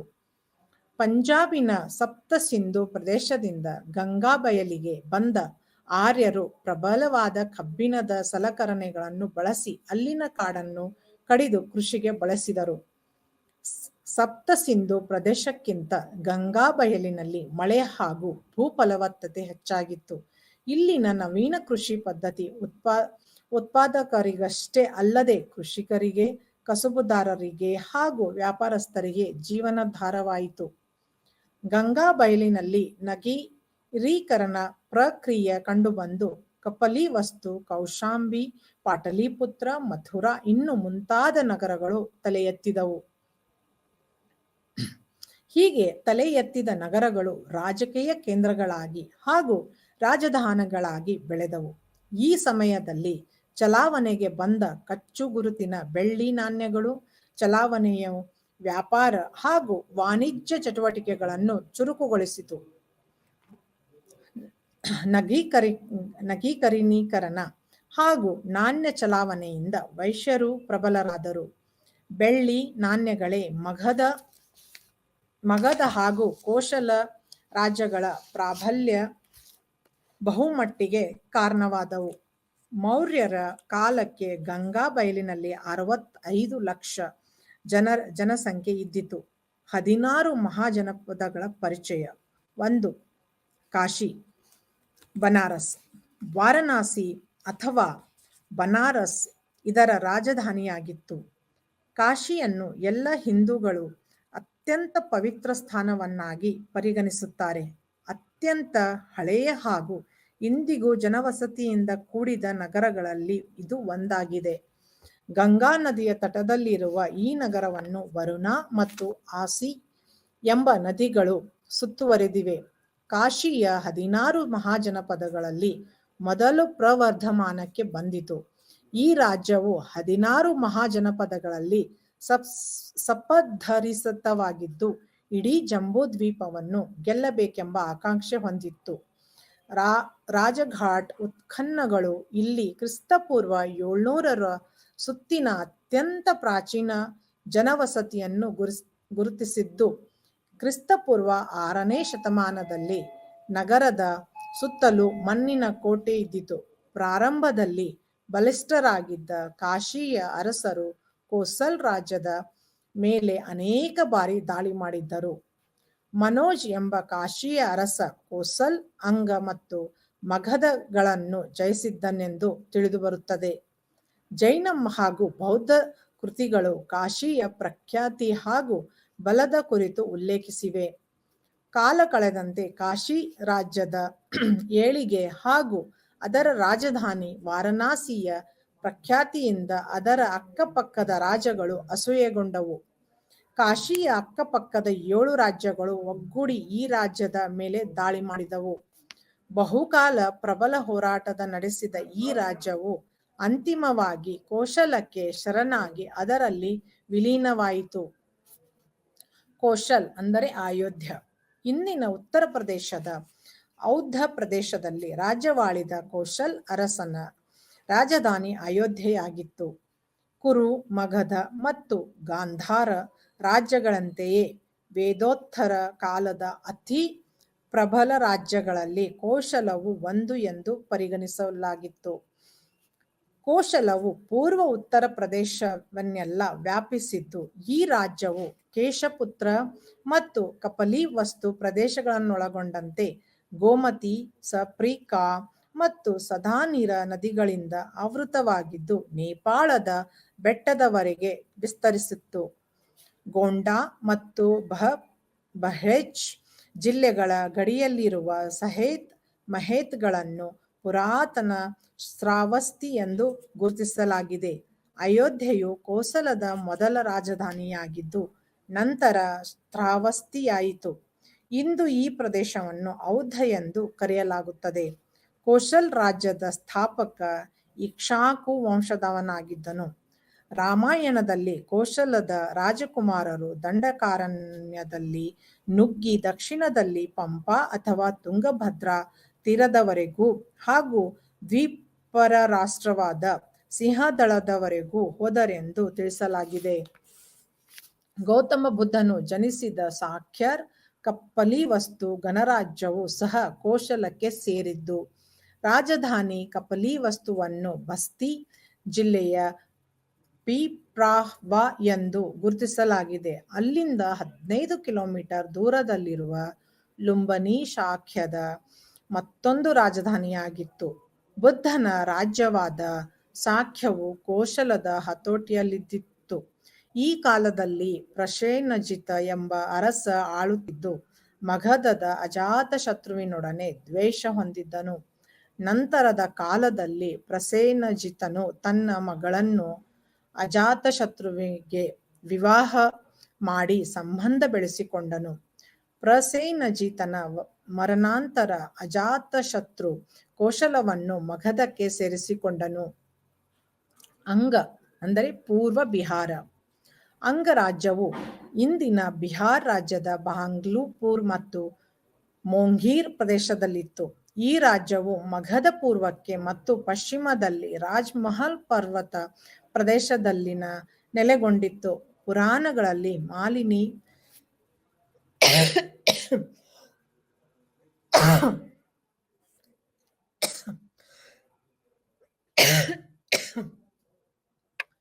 ಇವರು ರಾಜ್ಯವು ಸಮುದ್ರ ತೀರವರೆಗೂ ಹಬ್ಬಿರುವ ಸಾಧ್ಯತೆಗಳಿವೆ. ಚಂಪಾನಗರವು ವಾಣಿಜ್ಯ ಕೇಂದ್ರವೆಂದು ಖ್ಯಾತವಾಗಿ ಇಂದಿನ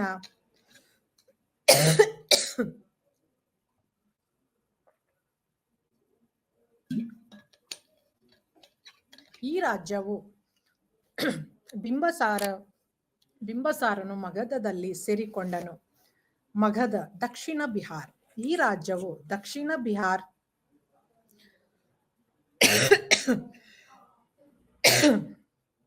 ದಕ್ಷಿಣ ಬಿಹಾರದ ಸಣ್ಣ ಪುಟ್ಟ ರಾಜ್ಯಗಳಲ್ಲಿ ಪ್ರಮುಖವಾದುದಾಗಿದೆ. ಅಂದಿನ ಮಗಧವು ಇಂದಿನ ಬಿಹಾರಿನ ಪಾಟ್ನಾ ಹಾಗೂ ಗಯಾ ಜಿಲ್ಲೆಗಳನ್ನೊಳಗೊಂಡಿತು. ಬೃಹದ್ರಥ ಈ ರಾಜ್ಯದ ಸ್ಥಾಪಕನಾಗಿದ್ದಾನೆ. ಮಗಧದ ಮೊದಲ ರಾಜಧಾನಿ ರಾಜಗೃಹ ನಂತರ ಪಾಟಲಿಪುತ್ರ ಇದರ ರಾಜಧಾನಿಯಾಯಿತು. ಪಾಟಲಿಪುತ್ರ ಪ್ರದೇಶದಲ್ಲಿ ಹೇರಳ ಭೂಸಂಪತ್ತು ಇತ್ತೆಂದು ತಿಳಿದು ಬರುತ್ತದೆ. ಶೈಶನುಗಾರರೆಂಬ ಕರೆಯಲಾಗಿರುವ ಅರಸು ಮನೆತನದವರು ಕ್ರಿಸ್ತಪೂರ್ವ 5ನೇ ಹಾಗೂ 6ನೇ ಶತಮಾನಗಳಲ್ಲಿ ಈ ರಾಜ್ಯವನ್ನು ಆಳುತ್ತಿದ್ದರು. ಮೊದಲು ಈ ರಾಜ್ಯವನ್ನು ಬಿಂಬಸಾರನು ಆಳುತ್ತಿದ್ದನು. ನಂತರ ಅಜಾತಶತ್ರುವಿನ ಕಾಲದಲ್ಲಿ ಈ ರಾಜ್ಯವು ಉತ್ತರಾಪಥದಲ್ಲಿ ಪ್ರಬಲ ರಾಜ್ಯವಾಗಿ ಹೊರಹೊಮ್ಮಿತು. ವಜ್ಜಿ ಉತ್ತರ ಬಿಹಾರ್. ವಜ್ಜೆನಲು ಸುಮಾರು 8 ಅಥವಾ 9 ವಂಶದವರನ್ನು ಹೊಂದಿದ ಒಂದು ಒಕ್ಕೂಟವಾಗಿತ್ತು. ಇದು ಲಿಚ್ಛವಿಗಳು, ವಜ್ಜಿಗಳು, ಜ್ಞಾತ್ರಿಕರು, ವಿದಯನರು ಮುಂತಾದವರನ್ನು ಹೊಂದಿತ್ತು. ಅದರಲ್ಲಿ ವಜ್ಜಿಗಳು ಪ್ರಮುಖರಾಗಿದ್ದರು. ಮಿಥಿಲಾ ಇಂದಿನ ತಿರುಹತ್ ಜಿಲ್ಲೆಯ ಜನಕಪುರ. ಇದು ವಿದೇಹಾದ್ ರಾಜಧಾನಿಯಾಗಿತ್ತು. ಮಿಥಿಲಾ ಉತ್ತರ ಭಾರತದ ರಾಜಕೀಯ ಮತ್ತು ಸಾಂಸ್ಕೃತಿಕ ಚಟುವಟಿಕೆಗಳ ಕೇಂದ್ರ ಬಿಂದುವಾಗಿತ್ತು. ವಿದೇಹವು ಜನಕ ರಾಜನ ಕಾಲದಲ್ಲಿ ಪ್ರಖ್ಯಾತಿಗೆ ಬಂದಿತು. ವಿದೇಹದ ಕೊನೆಯ ಅರಸನು ಕಲರ ಎಂದು ಗುರುತಿಸಲಾಗಿದ್ದು, ಈತನು ಬ್ರಾಹ್ಮಣ ಕನ್ಯೆಯನ್ನು ಕೆಡಿಸಲು ಹೋಗಿ ತನ್ನ ರಾಜ್ಯದೊಂದಿಗೆ ತಾನೂ ಸರ್ವನಾಶನಾದನು. ಈತನ ಸಾಮ್ರಾಜ್ಯದ ಪತನದೊಂದಿಗೆ ಲಿಚ್ಛವಿಗಳು, ವಿದೇಹನರು ಮತ್ತು ಇತರ ಸಣ್ಣ ಗುಂಪುಗಳು ಅಸ್ತಿತ್ವಕ್ಕೆ ಬಂದವು. ಮಹಾವೀರನ ತಾಯಿಯ ಲಿಚ್ಛವಿಗಳ ಮಹಾರಾಣಿಯಾಗಿದ್ದಳು ವೈಶಾಲಿ. ಇಂದಿನ ಉತ್ತರ ಬಿಹಾರದ ವೈಶಾಲಿ ಜಿಲ್ಲೆಯ ಬಸ್ರಾ ಲಿಚ್ಛವಿಗಳ ರಾಜಧಾನಿಯಾಗಿತ್ತಲ್ಲದೆ ಮೈತ್ರಿಕೂಟದ ಪ್ರಧಾನ ರಾಜಕೀಯ ಸ್ಥಾನವಾಗಿತ್ತು. ವೈಶಾಲಿಯು ಗಂಗಾ ನದಿಯಿಂದ 25 ಮೈಲಿ ಉತ್ತರದಲ್ಲಿಯೂ ಮತ್ತು 35 ಮೈಲಿ ರಾಜಗೃಹದಿಂದಲೂ ದೂರವಿದ್ದು ಪ್ರವರ್ಧಮಾನದಲ್ಲಿರುವ ನಗರವಾಗಿತ್ತು. ಎರಡನೇ ಬೌದ್ಧ ಮತದ ಸಭೆಯು ವೈಶಾಲಿಯಲ್ಲಿ ನಡೆಯಿತು. ಲಿಚ್ಛವಿಗಳು ಬುದ್ಧನ ಅನುಯಾಯಿಗಳಾಗಿದ್ದರು ಮತ್ತು ಬುದ್ಧನು ಅನೇಕ ಬಾರಿ ಇಲ್ಲಿಗೆ ಭೇಟಿ ನೀಡಿದ್ದನು. ಇವರು ಮಗಧದೊಂದಿಗೆ ಮಧ್ಯಯುಗದವರೆಗಿನ ನೇಪಾಳವನ್ನು ಆಳಿದ ಅರಸರು ಮನೆತನದೊಂದಿಗೆ ವೈವಾಹಿಕ ಸಂಬಂಧವನ್ನು ಹೊಂದಿದ್ದರು. ಲಿಚ್ಛವಿಗಳು ಕ್ಷತ್ರಿಯರೆಂದು ಮನುಸ್ಮೃತಿಯಲ್ಲಿ ಉಲ್ಲೇಖಿಸಿದೆ. ಮಲ್ಲ ಗೋರಖ್ಪುರ ಜಿಲ್ಲೆ ಭಾರತದ ಉತ್ತರ ಕೇಂದ್ರ ಭಾಗದಲ್ಲಿ ನೆಲೆಗೊಂಡಿದ್ದ ಮಲ್ಲರು ಅತ್ಯಂತ ಬಲಶಾಲಿ ಜನರಾಗಿದ್ದರು. ಈ ರಾಜ್ಯವು 2 ವಿಭಾಗಗಳಾಗಿ ವಿಂಗಡಣೆಗೊಂಡಿದ್ದು, ಒಂದೊಂದು ವಿಭಾಗವು ಒಂದೊಂದು ರಾಜಧಾನಿಯನ್ನು ಹೊಂದಿತ್ತು. ಒಂದು ವಿಭಾಗದ ರಾಜಧಾನಿ ಪವ ಹಾಗೂ ಮತ್ತೊಂದು ವಿಭಾಗದ ರಾಜಧಾನಿ ಕುಶಿನಾರ್ ಆಗಿತ್ತು. ಬುದ್ಧನ ಅವಧಿಯಲ್ಲಿ ಇವು ಅತ್ಯಂತ ಪ್ರಮುಖ ಸ್ಥಳಗಳಾಗಿದ್ದವು. ಕುಶಿನಾರ್ ಮತ್ತು ಪಾವಾಗಳು ಬೌದ್ಧ ಹಾಗೂ ಜೈನ ತತ್ವಗಳು ಇತಿಹಾಸದಲ್ಲಿ ಅತ್ಯಂತ ಪ್ರಮುಖ ಪ್ರದೇಶಗಳಾಗಿದ್ದವು. ಬುದ್ಧ ಮತ್ತು 24ನೇ ತೀರ್ಥಂಕರಾದ ಮಹಾವೀರ್ ಇವರು ಅನುಕ್ರಮವಾಗಿ ಕುಶಿನಾರ್ ಮತ್ತು ಪಾವಪುರಿಯಲ್ಲಿ ತಮ್ಮ ಕೊನೆಯ ಭೋಜನವನ್ನು ಮಾಡಿದ್ದರು. ಬುದ್ಧ ಪಾವಾದಲ್ಲಿ ಅಸ್ವಸ್ಥನಾಗಿದ್ದು ಕುಶಿನಾರದಲ್ಲಿ ಅಸುನೀಗಿದನು. ಹಾಗೆಯೇ ಭಗವಾನ್ ಮಹಾವೀರ್ ಪಾವಪುರಿಯಲ್ಲಿ ನಿರ್ವಾಹ ಹೊಂದಿದನು. ಕುಶಿನಾರವು ಪ್ರಸ್ತುತದಲ್ಲಿ ಬೌದ್ಧ ಯಾತ್ರಾ ವಲಯದ ಕೇಂದ್ರ ಪ್ರದೇಶವಾಗಿದೆ. ವಾಲ್ಮೀಕಿ ರಾಮಾಯಣ ಪ್ರಕಾರ ಲಕ್ಷ್ಮಣನ ಮಗ ಚಂದ್ರಕೇತುವನು ಮಲ್ಲಯುದ್ಧದಲ್ಲಿ ಪ್ರವೀಣನಾಗಿದ್ದ ಕಾರಣದಿಂದ ಲಕ್ಷ್ಮಣನಿಂದಲೇ ಮಲ್ಲ ಎಂಬ ಹೆಸರು ಬಂದಿತ್ತು. ಚಂದ್ರಕೇತುವು ಚಂದ್ರಕಾಂತವನ್ನು ರಾಜಧಾನಿಯಾಗಿ ಹೊಂದಿರುವ ಕರುಪತ್ರ ಆಧುನಿಕ ಕುಶಿನಗರ ಪ್ರದೇಶದಲ್ಲಿ ಆಳ್ವಿಕೆ ನಡೆಸುತ್ತಿದ್ದನು. ಈ ಪ್ರದೇಶವು ವಾಲ್ಮೀಕಿ ರಾಮಾಯಣದಲ್ಲಿ ಮಲ್ಲಭೂಮಿ ಅಥವಾ ಮಲ್ಲ ರಾಷ್ಟ್ರ ಎಂಬುದಾಗಿ ಉಲ್ಲೇಖಿಸಲ್ಪಟ್ಟಿದೆ. ಲಿಚ್ಛವಿಗಳಂತೆ ಮಲ್ಲರು ಮನುಸ್ಮೃತಿಯಲ್ಲಿ ವ್ರಾತಕ್ಷತ್ರಿಯ ಎಂಬುದಾಗಿ ಉಲ್ಲೇಖಿಸಲ್ಪಟ್ಟಿದ್ದಾರೆ. ಮಲ್ಲರು ಮೂಲಭೂತವಾಗಿ ಒಂದು ರಾಜ್ಯತ್ವ ಸ್ವರೂಪದ ಸರ್ಕಾರವನ್ನು ಹೊಂದಿದ್ದರು, ಆದರೆ ನಂತರದಲ್ಲಿ ಅವರು ಗಣರಾಜ್ಯ ಎಂದು ಕರೆಯಲ್ಪಡುವ ಸ್ವರೂಪಕ್ಕೆ ಬದಲಾಯಿಸಲ್ಪಟ್ಟಿತು. ಅದರ ಸದಸ್ಯರು ತಮ್ಮನ್ನು ತಾವೇ ರಾಜರೆಂದು ಕರೆದುಕೊಳ್ಳುತ್ತಿದ್ದರು. ಅವರು ಧೈರ್ಯಶಾಲಿ ಹಾಗೂ ಯುದ್ಧ ಪ್ರೇಮಿ ಜನಗಳಾಗಿದ್ದರು. ಮಲ್ಲರು ಲಿಚ್ಛವಿಗಳ ಜೊತೆಗೆ ಸ್ವಯಂ ರಕ್ಷಣೆಯ ಸಲುವಾಗಿ ಒಂದು ಮೈತ್ರಿಯನ್ನು ಸಂಘಟಿಸಿದರು. ಬುದ್ಧನ ಮರಣದ ಸ್ವಲ್ಪ ಕಾಲದಲ್ಲಿಯೇ ತಮ್ಮ ಸ್ವಾತಂತ್ರ್ಯವನ್ನು ಕಳೆದುಕೊಂಡರು. ಅವರ ಅಧಿಪತ್ಯಗಳು ಮಗಧ ರಾಜ್ಯದೊಡನೆ ಯೋಜಿಸಲ್ಪಟ್ಟವು. ಅಲೆಕ್ಸಾಂಡರನು ಭಾರತದ ಮೇಲೆ ದಾಳಿ ಮಾಡಿದಾಗ ಮಲ್ಲ ಗಣರಾಜ್ಯ ಅಸ್ತಿತ್ವದಲ್ಲಿತ್ತು. ಛೇದಿ ಅಂದರೆ ಜಮುನಾ ಮತ್ತು ನರ್ಮದಾ ಛೇದಿಗಳ ರಾಜ್ಯವು ಬಹಳ ಪ್ರಾಚೀನವಾದದ್ದು. ಇವರು 2 ವಿಭಿನ್ನವಾದ ನೆಲೆಗಳನ್ನು ಹೊಂದಿದ್ದರು. ಅವುಗಳಲ್ಲಿ ಒಂದು ನೇಪಾಳದ ಪರ್ವತ ಶ್ರೇಣಿಗಳಲ್ಲಿತ್ತು. ಮತ್ತೊಂದು ಕೌಸಂಬಿಯ ಬಳಿಯಿರುವ ಬುಂದಲೇಖಂಡದಲ್ಲಿತ್ತು. ಪ್ರಾಚೀನ ಕುರುಹುಗಳ ಪ್ರಕಾರ ಛೇದಿಗಳು ಕುರುಗಳು ಮತ್ತು ಮತ್ಸರ ರಾಜ್ಯಗಳ ನಡುವಣ ಯಮುನಾದ ಮಧ್ಯದಲ್ಲಿ ವಾಸಿಸುತ್ತಿದ್ದರು. ಮಧ್ಯಯುಗದ ಅವಧಿಯಲ್ಲಿ ಛೇದಿ ರಾಜ್ಯದ ದಕ್ಷಿಣ ಗಡಿಯು ನರ್ಮದಾ ನದಿಯ ದಡದವರೆಗೂ ವಿಸ್ತರಿಸಲ್ಪಟ್ಟಿತು. ಮಹಾಭಾರತದ ಸೂಕ್ತಿಮತಿ ಛೇದಿಗಳ ರಾಜಧಾನಿಯಾಗಿತ್ತು. ಛೇದಿ ರಾಜ್ಯವು ಕಾಶಿ ಮತ್ತು ಮತ್ಸ್ಯ ರಾಜ್ಯಗಳೊಂದಿಗೆ ಸ್ನೇಹಪೂರ್ವಕವಾಗಿತ್ತು. ಕಳಿಂಗ ರಾಜ್ಯ ಸ್ಥಾಪನೆ ಮಾಡಿದ ಇವರ ಒಂದು ಪಂಗಡ ಅತಿ ಪ್ರಾಚೀನವಾದುದೆಂದು ಕಾರ್ಮೆವೇಲನ್ ಹಾತಿ ಗುಂಫ್ ಶಾಸನದಿಂದ ತಿಳಿದುಬರುತ್ತದೆ. ವತ್ಸ ಅಲಹಾಬಾದ್ ಪ್ರದೇಶ.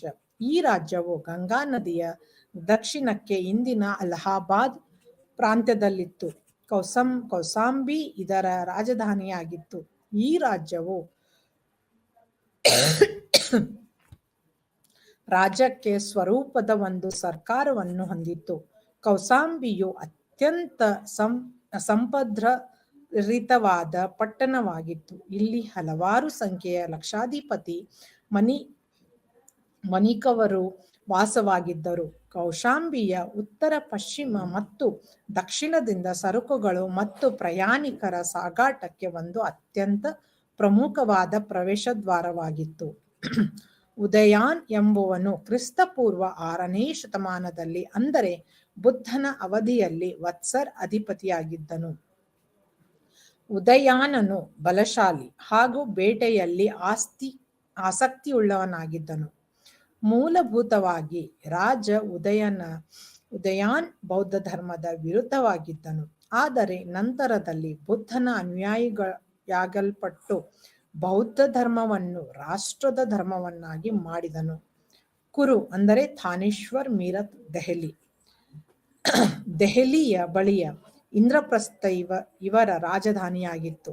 ಇಂದಿನ ಥಾನೇಶ್ವರ್, ದೆಹಲಿ ಮತ್ತು ಮೀರತ್ ಜಿಲ್ಲೆಗಳು ಈ ರಾಜ್ಯದ ವ್ಯಾಪ್ತಿಗೆ ಸೇರಿದ್ದವು. ಪಾಲಿ ಗ್ರಂಥಗಳ ಪ್ರಕಾರ ಕುರು ರಾಜ್ಯದ ರಾಜರು ಯುಧಿಷ್ಠಿರ್ ಗೋತ್ರಕ್ಕೆ ಸೇರಿದವರು. ಬೌದ್ಧ ಗ್ರಂಥವಾದ ಸಮಂಗವಿಲಾಸಿನಿ ಹೇಳಿರುವ ಪ್ರಕಾರ ಕುರುಕ್ಷೇತ್ರದಲ್ಲಿರುವ ಕುರು ಜನರು ಉತ್ತರ ಕುರುವಿನಿಂದ ಬಂದವರಾಗಿದ್ದಾರೆ. ವಾಯುಪುರಾಣವು ಪುರು ವಂಶ ಪರಂಪರೆಯ ಸವರಸನ ಮಗನಾದ ಕುರುವು ಈ ಕ್ಷೇತ್ರದ ಹೆಸರಿನ ಮೂಲ ಮತ್ತು ಕುರುಕ್ಷೇತ್ರದಲ್ಲಿನ ಕುರು ರಾಷ್ಟ್ರದ ಸ್ಥಾಪಕನೆಂದು ದೃಢೀಕರಿಸುತ್ತದೆ. ಬುದ್ಧನ ಕಾಲದಲ್ಲಿ ಕುರು ದೇಶವು ನಾಮಮಾತ್ರ ರಾಜನಾಗಿದ್ದ ಕುರುವೈ ವ್ಯಾ ಎಂಬುವನ ಆಳಲ್ಪಟ್ಟಿರುತ್ತಿತ್ತು. ಬುದ್ಧನ ಕಾಲದಲ್ಲಿ ಕುರು ವಂಶಜರು ವೇದ ಕಾಲದಲ್ಲಿ ಹೊಂದಿದಂತಹ ಸ್ಥಾನಮಾನಗಳನ್ನು ಪಡೆಯಲು ಸಾಧ್ಯವಾಗಲಿಲ್ಲ. ಆದರೆ ಆಳವಾದ ಜ್ಞಾನ, ತೀಕ್ಷ್ಣ ಬುದ್ಧಿ ಮತ್ತು ಉತ್ತಮ ಆರೋಗ್ಯ ಹೊಂದಿದ್ದರಿಂದ ಪ್ರಖ್ಯಾತರಾಗಿಯೇ ಮುಂದುವರೆದರು. ಕುರುವಂಶಜರು ಯಾದವರು, ಭೋಜರು ಮತ್ತು ಪಾಂಚಾಲರೊಂದಿಗೆ ವೈವಾಹಿಕ ಸಂಬಂಧಗಳನ್ನು ಹೊಂದಿದ್ದರು. ಪಾಂಚಾಲ ಅಂದರೆ ಈಗಿನ ಉತ್ತರ ಪ್ರದೇಶ. ಪಾಂಚಾಲ ರಾಜ್ಯವು ಕುರು ರಾಜ್ಯದ ಪೂರ್ವ ಭಾಗ, ಅಂದರೆ ಬೆಟ್ಟ ಪ್ರದೇಶ ಮತ್ತು ಗಂಗಾ ನದಿಯ ಮಧ್ಯಪ್ರದೇಶದಲ್ಲಿ ವ್ಯಾಪಿಸಿತ್ತು. ಇಂದಿನ ಬುಧ್ವಾನ್, ಘರುಖಾಬಾದ್ ಮತ್ತು ಉತ್ತರ ಪ್ರದೇಶದ ಕೆಲವು ಪ್ರದೇಶಗಳಲ್ಲಿ ವ್ಯಾಪಿಸಿತ್ತು. ಉತ್ತರ ಪಾಂಚಾಲರು ಆದಿಚತ್ರ ಅಥವಾ ಛತ್ರಾವತಿಯನ್ನು, ಇಂದಿನ ಬರೇಲಿ ಜಿಲ್ಲೆಯ ರಾಮನಗರ, ರಾಜಧಾನಿಯನ್ನು ಹೊಂದಿದ್ದರು. ಹಾಗೆಯೇ ದಕ್ಷಿಣ ಪಾಂಚಾಲರು ತಮ್ಮ ರಾಜಧಾನಿಯನ್ನು ಘರುಖಾಬಾದಲ್ಲಿನ ಜಿಲ್ಲೆಯ ಕಪಿಲ್ಯಾ ಅಥವಾ ಕಂಪಿಲ್ ಎಂಬಲ್ಲಿ ಹೊಂದಿದ್ದರು. ಪ್ರಸಿದ್ಧ ನಗರವಾದ ಕನೌಜ್ ನಗರವು ಪಾಂಚಾಲ ರಾಜ್ಯದಲ್ಲಿಯೇ ಇತ್ತು. ಮೊದಲಿನಿಂದಲೂ ರಾಜವಂಶ ಆಡಳಿತ ಹೊಂದಿದ್ದರು. ಪಾಂಚಾಲರು ಕ್ರಿಸ್ತಪೂರ್ವ 6ನೇ ಮತ್ತು 5ನೇ ಶತಮಾನದಲ್ಲಿ ಪ್ರಜಾತಂತ್ರ ಮಾದರಿ ಆಡಳಿತಕ್ಕೆ ಬದಲಾವಣೆಗೊಂಡರು. ಕೌಟಿಲ್ಯನ ಅರ್ಥಶಾಸ್ತ್ರವು ಕೂಡ ಪಾಂಚಾಲರು ರಾಜಪ್ರಭುತ್ವವನ್ನು ಅನುಸರಿಸುತ್ತಿದ್ದರೆಂದು ದೃಢೀಕರಿಸುತ್ತದೆ. ಮತ್ಸ್ಯ ಜೈಪುರ್. ಮತ್ಸ್ಯ ಅಥವಾ ಮತ್ಸ್ಯ ಬುಡಕಟ್ಟಿನ ರಾಜ್ಯವು ಉತ್ತರದಲ್ಲಿ ಕುರುವಿನವರೆಗೂ ಮತ್ತು ಪಶ್ಚಿಮದಲ್ಲಿ ಯಮುನಾ ನದಿಯವರೆಗೂ ಹರಡಿದ್ದು ಪಾಂಚಾಲರಿಂದ ಬೇರ್ಪಡಿಸಲ್ಪಟ್ಟಿತು. ಇಂದು ಸಾಮಾನ್ಯವಾಗಿ ರಾಜಸ್ಥಾನದ ಇಂದಿನ ಜೈಪುರಕ್ಕೆ ಸಂಬಂಧಿಸಿದ ಪೂರ್ಣ, ಅಲ್ವಾರ್ ಮತ್ತು ಭರತಪುರದ ಒಂದು ಭಾಗವನ್ನು ಒಳಗೊಂಡಿತ್ತು. ವಿರಾಟ ನಗರವು ಇಂದಿನ ಬೈರಾಟ್ ಮತ್ಸ್ಯ ರಾಜಧಾನಿಯಾಗಿತ್ತು. ಈ ರಾಜ್ಯವನ್ನು ವಿರಾಟನೆಂಬ ಅರಸನು ಸ್ಥಾಪಿಸಿದ್ದರಿಂದ ಈ ಹೆಸರು ಬಂದಿತು. ಪಾಲಿ ಸಾಹಿತ್ಯದಲ್ಲಿ ಮತ್ಸ್ಯ ದೇಶವು ಸೂರಸೇನನಿಗೆ ಸಂಬಂಧಿಸಿದಂತೆಂದು ಉಲ್ಲೇಖಿತ ಇದೆ. ಪಶ್ಚಿಮ ಮತ್ಸ್ಯವು ಚಂಬಲ ಕಣಿವೆಯ ಪರ್ವತ ಪ್ರದೇಶಗಳಲ್ಲಿತ್ತು. ನಂತರದ ದಿನಗಳಲ್ಲಿ ವಿಜಗ ಪಥಮ ಪ್ರಾಂತ್ಯದಲ್ಲಿ ಮತ್ಸ್ಯರ ಒಂದು ಶಾಖೆ ಇತ್ತೆಂದು ಕಂಡುಬರುತ್ತದೆ. ಬುದ್ಧನ ಕಾಲದಲ್ಲಿ ಮತ್ಸ್ಯರು ಹೆಚ್ಚಾಗಿ ರಾಜಕೀಯ ಪ್ರಬುದ್ಧಮಾನರಾಗಿ ಇರಲಿಲ್ಲ. ಸುಜಾತ ಎಂಬ ರಾಜನು ಮತ್ಸ್ಯರನ್ನು ಮತ್ತು ಛೇದಿಗಳನ್ನು ಆಳಿದ್ದನು. ಇದರಿಂದಾಗಿ ಮತ್ಸ್ಯವು ಛೇದಿ ರಾಜ್ಯದ ಒಂದು ಭಾಗವಾಗಿತ್ತೆಂದು ತಿಳಿದು ಬರುತ್ತದೆ. ಶೂರಸೇನ ಅಂದರೆ ಮಥುರಾ. ಶೂರಸೇನನ ರಾಜ್ಯವು ಮತ್ಸ್ಯದ ಉತ್ತರ ಪೂರ್ವದಲ್ಲಿಯೂ ಮತ್ತು ಪಶ್ಚಿಮದಲ್ಲಿಯೂ ಯಮುನೆಯನ್ನು ಹೊಂದಿತ್ತು. ಇದರ ರಾಜಧಾನಿ ಮಧುರಾ ಅಥವಾ ಮಥುರಾ ಆಗಿತ್ತು. ಅವಂತಿಪುರದಲ್ಲಿ ಶೂರಸೇನ ಮಹಾರಾಜನು ಬೌದ್ಧ ಧರ್ಮದ ಅನುಯಾಯಿಗಳಲ್ಲಿ ಪ್ರಮುಖನಾಗಿದ್ದನು. ಇದರಿಂದಾಗಿ ಮಥುರಾರಾವ್ ಬೌದ್ಧ ಧರ್ಮದ ಪ್ರಮುಖ ನೆಲೆಯಾಯಿತು. ಪಾಣಿನಿಯ ಅಷ್ಟಾಧ್ಯಾಯದಲ್ಲಿ ಮಥುರರಾದ ಉಲ್ಲೇಖವಿದೆ. ಈ ರಾಜ್ಯದ ಅರಸನಾದ ಅವಂತಿಪುತ್ರನು ಬುದ್ಧನ ಶಿಷ್ಯನಾಗಿದ್ದನು. ಗ್ರೀಕರ ಬರವಣಿಗೆಗಳಲ್ಲಿ ಸೌರಸೇನಾಯ ರಾಜ್ಯವೆಂದು ಗುರುತಿಸಲಾಗಿದೆ. ಜಾದವರು ಎಂಬುವವರು ಈ ರಾಜ್ಯವನ್ನು ಆಳ್ವಿಕೆ ಮಾಡಿದರು. ಅಶಾಕ ಅಂದರೆ ಗೋದಾವರಿ. ಈ ಬುಡಕಟ್ಟಿನ ಜನಾಂಗವು ದಕ್ಷಿಣಾಪಥ ಅಥವಾ ದಕ್ಷಿಣ ಭಾರತದಲ್ಲಿನ ಕಂಡುಬರುತ್ತದೆ. ಬುದ್ಧನ ಕಾಲದಲ್ಲಿ ಅಸಾಕ್ ಜನಾಂಗದವರು ಗೋದಾವರಿ ನದಿ ತೀರದಲ್ಲಿ ವಿಂಧ್ಯ ಪರ್ವತದ ಉತ್ತರ ಭಾಗ ವಾಸವಾಗಿದ್ದರು. ಪೋಟಾನ್ ಅಥವಾ ಪೊಟಲಿ ಅಸಾಕ್ ಜನಾಂಗದ ರಾಜಧಾನಿಯಾಗಿತ್ತು. ಇದು ಮಹಾಭಾರತದ ಕಾಲದ ಪೌಂಡನ್ ಎಂದು ಹೇಳುತ್ತಾರೆ. ಮಾರ್ಕಂಡೇಯ ಪುರಾಣ ಮತ್ತು ಬೃಹತ್ ಸಂಹಿತೆಗಳ ಪ್ರಕಾರ ಇವರು ಉತ್ತರ ಪಶ್ಚಿಮಗಳಲ್ಲಿ ವಾಸವಾಗಿದ್ದರೆಂದು ಉಲ್ಲೇಖವಿದೆ. ಗೋದಾವರಿ ನದಿಯ ಅಶಾಕರ್ ರಾಜ್ಯವನ್ನು ಮುಲಾಕರ್ ಅಲಾಕ್ ರಾಜ್ಯದಿಂದ ಬೇರ್ಪಡಿಸಿತ್ತು. ಕೌಟಲಿನ್ಯ ಅರ್ಥಶಾಸ್ತ್ರದ ವಿವರಣಾಕಾರರು ಅಸ್ಮಾಕವು ಅಸಾಕ್ ಮಹಾರಾಷ್ಟ್ರದಲ್ಲಿತ್ತೆಂದು ಗುರುತಿಸುತ್ತಿದ್ದಾರೆ. ಈ ರಾಜ್ಯವು ತನ್ನ ಪ್ರಭಾವವನ್ನು ಮಧ್ಯ ದೇಶದ ಆಚೆಗೂ ಹೊಂದಿತ್ತು. ಇದು ದಕ್ಷಿಣಾಪಥದ ಉತ್ತರದ ಹೆದ್ದಾರಿಗೆ ಹೊಂದಿಕೊಂಡಿತ್ತು. ಈ ರಾಜ್ಯವು ಒಂದು ಕಾಲದಲ್ಲಿ ಮುಲಾಕ್ ಮತ್ತು ಅವಂತಿ ದೇಶಗಳ ಪ್ರದೇಶಗಳನ್ನು ಒಳಗೊಂಡಿತ್ತು. ಆವಂತಿ ಅಂದರೆ ಮಾಳ್ವ. ಇಂದಿನ ಮಾಳ್ವ ಅಂದು ಆವಂತಿ ಎಂದು ಪ್ರಸಿದ್ಧವಾಗಿತ್ತು. ಪಶ್ಚಿಮ ಭಾರತದ ಪ್ರಮುಖ ಸಾಮ್ರಾಜ್ಯವಾಗಿದ್ದ ಆವಂತಿ ರಾಷ್ಟ್ರವು ಬೌದ್ಧ ಧರ್ಮವು ಉದಯವಾದ ಸಂದರ್ಭದಲ್ಲಿ ಪ್ರಸಿದ್ಧ 4